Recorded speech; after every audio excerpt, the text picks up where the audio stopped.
अस्सलामुअलैकुम, कैसे हैं आप सब। सबसे पहले तो मेरी तरफ़ से सबको बहुत बहुत बहुत बहुत सारी ईद मुबारक। तो आज मैं आपसे शेयर कर रही हूँ कि आज मैंने ईद का पहला दिन कैसे गुज़ारा। तो आप भी ज़रूर बताइएगा कमेंट्स में कि आपने क्या क्या किया आज, और आपका ईद का पहला दिन कैसा रहा। सबसे पहले तो अगर आप मेरे चैनल पे नए हैं तो जल्दी से मेरा चैनल सब्सक्राइब कर दें, लाइक और शेयर भी कर दें, और बेल बटन को भी प्रेस कर दें। दिखाओ मुझे, मुझे दिखाओ।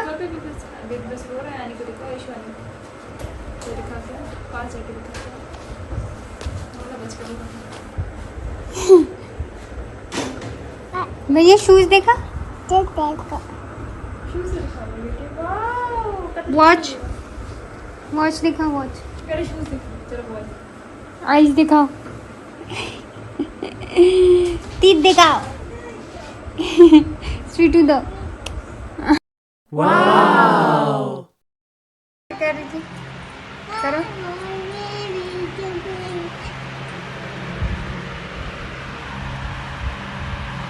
करो। हम सुबह सुबह उठ के पहले ईद की नमाज़ पढ़ते हैं, और ईद वाले दिन फिर उसके बाद फिर तैयार व्यार हो के मेकअप शेकअप करके थोड़ा बहुत फिर करके काम वाम होते हैं वो करते हैं। तो अनाबे रायन को भी मैंने तैयार कर दिया था, कपड़े वपड़े चेंज करा दिए थे, नहला धुला के साफ़ करके। तो उसके बाद इतने में अब्बू और भाई वाले चले गए थे कुर्बानी। उसके बाद वो स्टार्ट में बस ये कलेजी ले आए थे, और बाकी का जो काम है आपको पता है काफ़ी लंबा होता है तो वो खुद ही करते हैं, उसमें बिज़ी रहे। हमने कलेजी फ्राई की, उसके बाद हमने दिन का खाना खाया। अब यहाँ मेरी कोशिश थी कि अनाबिया किसी तरह से टेस्ट कर ले, कुछ खा ले, लेकिन आप को मैं क्या बताऊँ कि अनाबिया मुझे कितना तंग करती है खाने में।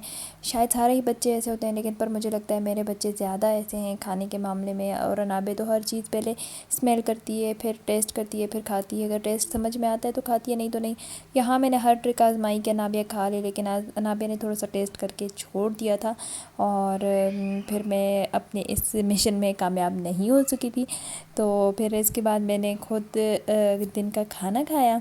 तो बस आधा दिन तो ऐसे ही गुज़र गया था।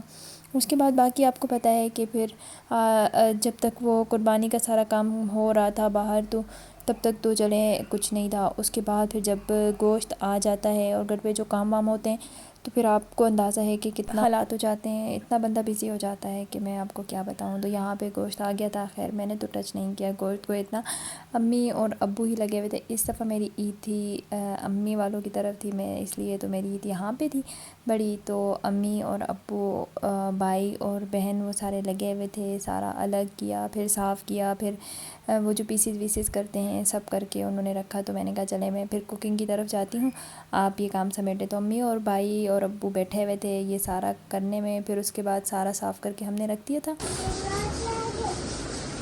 रायन, आप क्या खा रहे हो? आप भी, आप खाना नहीं खा रही? खाना लेके जाओ। क्या खाओगी? नहीं खाओ, कबाब नहीं खाती। कबाब अभी बनाएंगे, अभी बनाएंगे कबाब। रोटी खानी है? खाओ।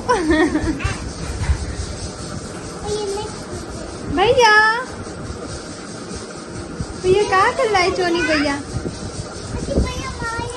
मैंने इतने में वाइट नमकीन कढ़ाई बनाई, और इसकी बड़ी मज़ेदार सी और आसान सी रेसिपी है।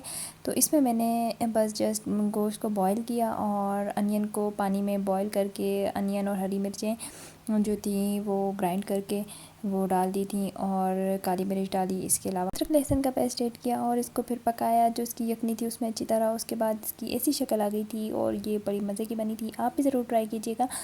खाना हमने लगाया, फिर सबने खाना खाया। अब बारी आई मेरे खाने की, और अब मैं खाना खाऊंगी, और अब हम बहुत थक चुके थे। तो इसके साथ ही मैं आज का व्लॉग यहीं पे एंड करूंगी। आप भी अपना ख्याल रखिएगा, अपनी दुआओं में याद रखिएगा। ईद की खुशियाँ सबके साथ मिलके बहुत सारी खुशियों से मनाइएगा, और इसके अलावा अच्छी अच्छी डिशेस बनाइएगा। तो नेक्स्ट व्लॉग तक के लिए अल्लाह हाफिज़।